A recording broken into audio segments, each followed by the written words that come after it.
Hello and welcome to Discovery Classes. My name is Mohan Kumar and I'm here with you to bring you 10 more important foreign terms which are very frequently used in English. So what are we waiting for? Let's start today's video and understand 10 more important foreign terms which are used in English. So the very first foreign term which is basically used in English very frequently is number 1, doppelganger. Doppelganger has been taken out of German language and the meaning is a person who looks exactly like someone else. So here in this particular picture we see two babies, two children, and these two babies or children are identical twins. Means they are looking exactly the same, right? So here we can say that these two kids are doppelganger. I'll be showing you an example with a sentence. Alright. The sentence is I ran into someone who looked like my doppelganger today, right? Means if you meet a person who looks exactly like you, it simply means that it is what? Doppelganger. So let's see number 2. And the second word is this. Status quo. Status quo is actually a Latin term which is used in English very frequently. The meaning is the existing state of affairs or conditions, right?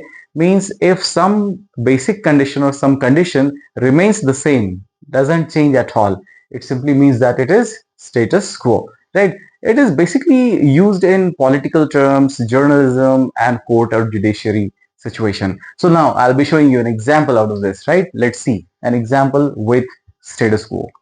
Many people want to challenge the status quo and bring about change.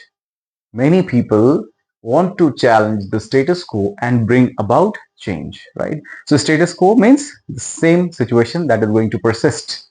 Let's continue with the third foreign term which is used in English.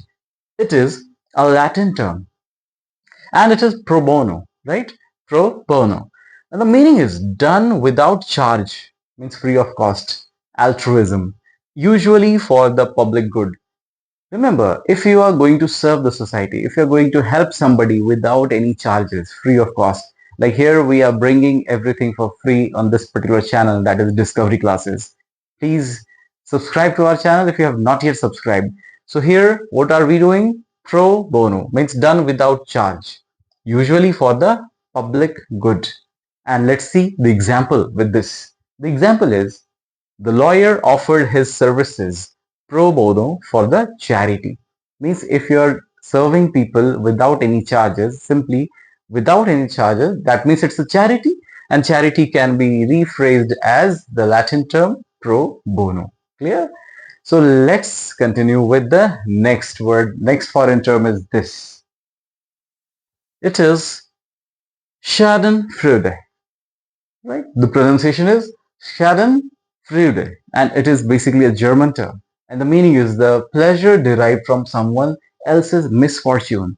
You know, students, there are many people in this world who actually feel jealous of someone's development, right?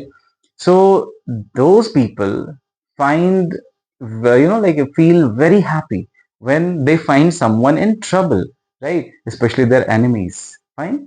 So that is Schadenfreude. Schadenfreude. Now I'll be showing you an example with this. So let's see the example over here. He couldn't. He couldn't help but feel Schadenfreude when his rival failed. Imagine your enemy fails in the examination or somewhere, right? It simply gives you pleasure, right? You feel delighted. It simply means that it is nothing but Schadenfreude. Schadenfreude. Now I'm stepping ahead towards number 5. So number 5 is but noir, right? But noir. It's a French term, right? The meaning is a person or thing that someone particularly dislikes. Like you hate bitter gourd, right? So bitter gourd, you hate a lot. If you hate somebody, right? Like you can see an image over here and imagine you don't like the image, don't like the face. So it simply means that either this object that is a bitter gourd or this image, right, is actually or has actually become what? A but noir, right? But nor, right? So the meaning is a person or thing that someone particularly dislikes. Now, I'll be showing you an example with this, right? Let's see the example.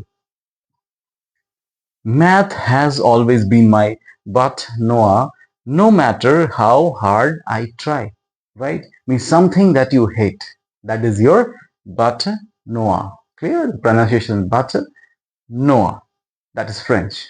Let's continue with the next term. The next term is this. Verbatim. Verbatim, right? So verbatim is a Latin term. Latin, right? Meaning is word for word. Word for word, exactly as said or written. Exactly as said or written. So here in this particular picture, what do you see? This man is saying to this man, I hate you. And the same reply he is getting back, right? Imagine this is person A and this is person B. A is saying to B, I hate you. And B is also replying A the same line, the same statement, that is I hate you. So this is called verbatim. Alright. So now let me show you an example with this. The example is the witness recounted the conversation verbatim in court. Verbatim means exactly, word by word you can say, right? No changes, nothing. So now I'm making you understand the next foreign term in English, that is tabula rasa, right? Tabula rasa is Latin and the meaning is a clean slate, something fresh and unmarked. Clear?